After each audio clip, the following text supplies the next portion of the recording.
అందరికీ నమస్కారం. అమ్మ మాట అమ్మాయి బాట ఛానల్కి స్వాగతం. కథ చెప్పుకుందామా? పాప పరిహారం. ఆనందుడికి 6 ఏళ్ల వయసు. వాడికి చిలిపి పనులు చేయడం అంటే చాలా సరదా. ఆ చిలిపితనాన్ని తోటి వయసు వాళ్ల మీద చూపిస్తే కొంతలో కొంత నయం. కానీ వాడు దాన్ని మూగజీవాల మీద ప్రదర్శించేవాడు. ఇలాంటి ఆనందుడి పాలబడింది ఒక చిన్న కుక్కపిల్ల. అది బక్కచిక్కి చాలా బలహీనంగా ఉండేది. వీధుల్లో తిరుగుతూ తిండి కోసం మిగతా కుక్కపిల్లలతో పోటీ పడలేకపోయేది. అది చూసి జాలిపడి ఆనందుడి తండ్రి దానికి రోజూ 2 పూటలా తిండి పెట్టేవాడు. ఆ సమయంలోనే ఆనందుడు తన చిలిపి పనులు ప్రారంభించేవాడు. వాడు కుక్కపిల్ల ముందున్న అన్నం గిన్నెను తీసుకొని ఎత్తున ఉంచేవాడు. అది ఆకలితో కుయ్యో మొర్రో అని మొరిగేది. కాసేపు దానినలా మొరగనిచ్చి అప్పుడు గిన్నెను దాని ముందు పెట్టేవాడు. ఆ మాత్రానికే కుక్కపిల్ల విశ్వాసంతో తోకాడిస్తూ వాడి చుట్టూ తిరిగేది. ఒక్కొక్కసారి ఆనందుడు కుక్కపిల్లను దొడ్లోకి తీసుకుపోయి ఏ చెట్టు కొమ్మ మీదనో పెట్టేవాడు. అది భయంతో వణికిపోతూ అరుస్తుంటే సంతోషంగా చప్పట్లు కొట్టేవాడు. ఆనందుడి తండ్రి వాణ్ణి ఇది తప్పని మందలిస్తూ ఉండేవాడు. అయినా వాడు కుక్కపిల్లను హింస పెట్టడం మానేవాడు కాదు. క్రమంగా ఆనందుడు పెరిగి పెద్దవాడయ్యాడు. వాడికి చదువు సరిగ్గా అబ్బలేదు. ఊళ్ళో కొన్నేళ్లుగా అతివృష్టి అనావృష్టి కారణంగా పంటలు సరిగ్గా పండలేదు. అందువల్ల ఆనందుడు పొట్ట చేత పట్టుకుని పట్నం చేరుకున్నాడు.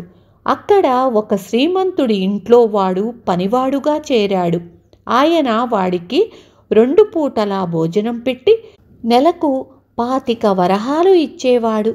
ఈ శ్రీమంతుడు గొప్ప ధర్మగుణం కలవాడని పేరు.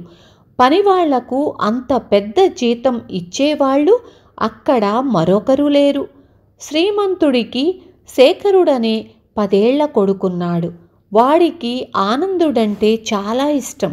వాడు అస్తమానము ఆనందుడి చుట్టూ తిరుగుతూ కథలు చెప్పమని వేధిస్తూ ఉండేవాడు. ఆనందుడు చేసే పని మాని వాడికి కథలు చెప్పి పని మధ్యలో ఆపినందుకు శ్రీమంతుడి చేత బాగా తిట్లు తినేవాడు. ఇలా కొంతకాలం జరిగాక శ్రీమంతుడు ఒకనాడు ఆనందుడిని పిలిచి, నువ్వు పని శ్రద్ధగా చెయ్యటం లేదు. ఇలా అయితే నువ్వు నౌకరీ మానుకోవలసి వస్తుంది అన్నాడు. అప్పుడు ఆనందుడు అసలు కారణం శ్రీమంతుడికి చెప్పాడు. శ్రీమంతుడు శేఖరుణ్ణి గట్టిగా కోప్పడ్డాడు. దీనితో శేఖరుడికి ఆనందుడి మీద బాగా కోపం వచ్చింది. అప్పటి నుంచి వాడు ఆనందుణ్ణి పనిచేసేటప్పుడు పలకరించటం మాని వాడు అలసిపోయి సేద తీర్చుకునేందుకు కూర్చున్నప్పుడు ఏవో చిలిపి పనులు చేస్తూ వాణ్ణి నానా బాధలు పెట్టేవాడు. ఒకనాడు ఎముకలు కొరికే చలిలో శేఖరుడు కొత్త బట్టలతో ఆనందుడి దగ్గరకు వెళ్ళి, ఈ బట్టలు చలిని బాగా ఆపుతాయి.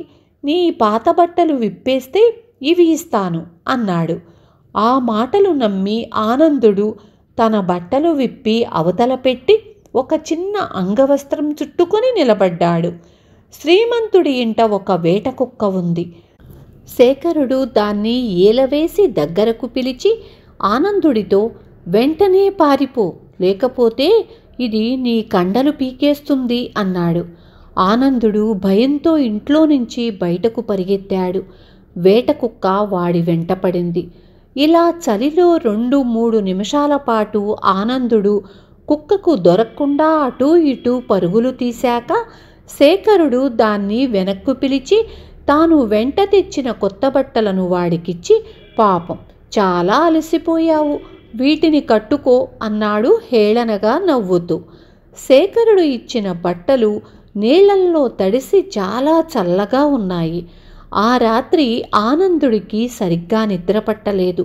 మర్నాడు వాడు శేఖరుడిపై ఫిర్యాదు చేద్దామని శ్రీమంతుడి దగ్గరకు వెళ్ళాడు. ఆ సమయంలో మరొక నౌకరు శేఖరుడి ఆగడాల గురించి శ్రీమంతుడికి చెబుతున్నాడు. ఆయన అంతా విని, శేఖరుడు నీకు పనిలో అడ్డు వస్తే నేను సహించను, కానీ మిగతా సమయాల్లో వాడేం చేసినా నువ్వు భరించవలసిందే. ప్రతిదానికి వాడి మీద తంపులు చెబితే నేను ఊరుకోను, ఇక వెళ్ళు అన్నాడు కోపంగా. ఈ మాటలు విన్న ఆనందుడు యజమానితో ఏమీ చెప్పకుండానే వెళ్ళిపోయాడు. శ్రీమంతుడి వద్ద ఎందరో పనివాళ్లున్నప్పటికీ శేఖరుడు ఆనందుణ్ణే ఎక్కువగా బాధిస్తూ ఉండేవాడు.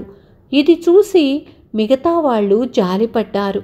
వాళ్లల్లో ఒకడు బాగా ఆలోచించి ఎక్కడి నుంచో ఒక కుక్కపిల్లను తెచ్చి శేఖరుడికిచ్చాడు.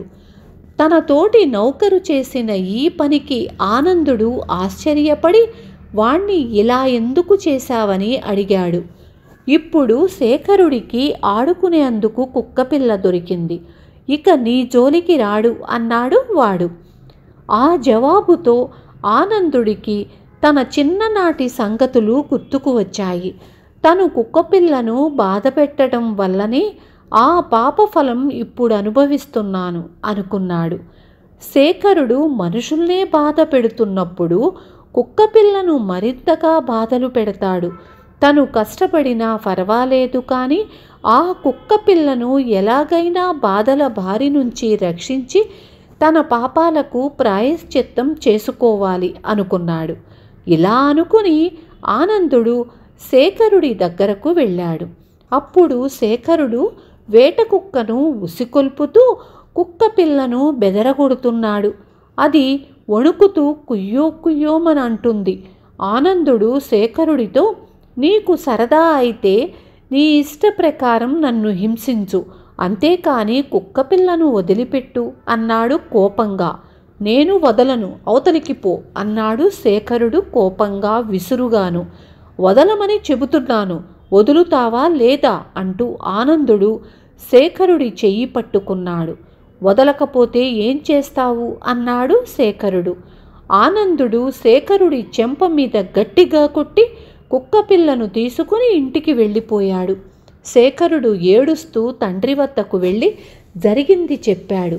ఒక పనివాడు తన కొడుకును కొట్టడమా అని శ్రీమంతుడు మండిపడి వెంటనే మనిషిని పంపి ఆనందుణ్ణి రప్పించి సంజాయిషి అడిగాడు. అయ్యా, ఆ కుక్కపిల్ల మీ అబ్బాయి దగ్గర నానా బాధలు పడుతోంది, దానిని రక్షించి పెంచుకోదలిచాను అన్నాడు ఆనందుడు నిర్భయంగా. శ్రీమంతుడు వాడి ధైర్యానికి ఆశ్చర్యపడి, నా కొడుకు ముచ్చటపడిన కుక్కపిల్లే నీకు ఎందుకు కావలసి వచ్చింది అని అడిగాడు. ఆనందుడు తన కథ అంతా చెప్పుకొని, చిన్నతనంలో నేను చేసిన పాపానికి పరిహారంగా ఈ కుక్కపిల్లను కాపాడి నా చిన్న తమ్ముడంత ప్రేమగా సాకాలనుకుంటున్నాను, అప్పుడే నా బ్రతుకు కూడా బాగుపడుతుందని నా నమ్మకం అన్నాడు. శ్రీమంతుడు వెంటనే ఆనందుడికి 100 వరహాలు బహుమానంగా ఇచ్చి, ఆ కుక్కపిల్లను నీ దగ్గరే ఉంచుకో, ఇక మీదట శేఖరుడి వల్ల నీకేమైనా ఇబ్బందులు కలిగితే నాకు చెబుతూ ఉండు అన్నాడు. ఇది తెలిసి శ్రీమంతుడి భార్య, మీరు మన శేఖరుణ్ణి పనివాడికి లోకువ చేశారు అని ఎంతో బాధపడింది. శ్రీమంతుడు ఆమెతో, వెర్రిదానా, చిన్నతనంలో కుక్కపిల్లను బాధపెట్టి ఆనందుడు ఆ పాపఫలం అనుభవిస్తున్నాడు అనేది వాడి నమ్మకమే కాదు, నా నమ్మకం కూడా. అంటే మనవాడు కూడా కుక్కపిల్లను బాధలు పెడితే పెద్దవాడయ్యాక వాడిది ఆనందుడి వంటి బ్రతుకే అవుతుంది. మనవాడిని అలాంటి పాపం నుంచి రక్షించినందుకు నేను వాడికి బహుమతి ఇచ్చాను అని వివరించి చెప్పాడు. కుక్కపిల్లను పెంచుకొనడం మొదలుపెట్టాక ఆనందుడికి అదృష్టం కలిసి వచ్చింది. పట్నంలోని ఒక చిన్న వ్యాపారస్తుడు ఆనందుడి ప్రవర్తన గురించి విని చాలా సంతోషించి శ్రీమంతుడి అనుమతితో వాణ్ణి తన ఇంటికి తీసుకుపోయాడు. ఆయనకు పెళ్ళీడుకొచ్చిన ఒక కూతురుంది. ఆ అమ్మాయి ఆనందుడితో తన వివాహానికి ఇష్టపడటంతో వర్తకుడు సంతోషంగా ఆ ఇద్దరికీ వివాహం జరిపించాడు. ఆ తర్వాత ఆనందుడికి జీవితంలో ఏనాడూ కష్టాలంటూ దాపురించలేదు. విన్నారు కదా. రేపు మళ్ళీ ఇంకొక మంచి కథతో మీ ముందుకొస్తాను.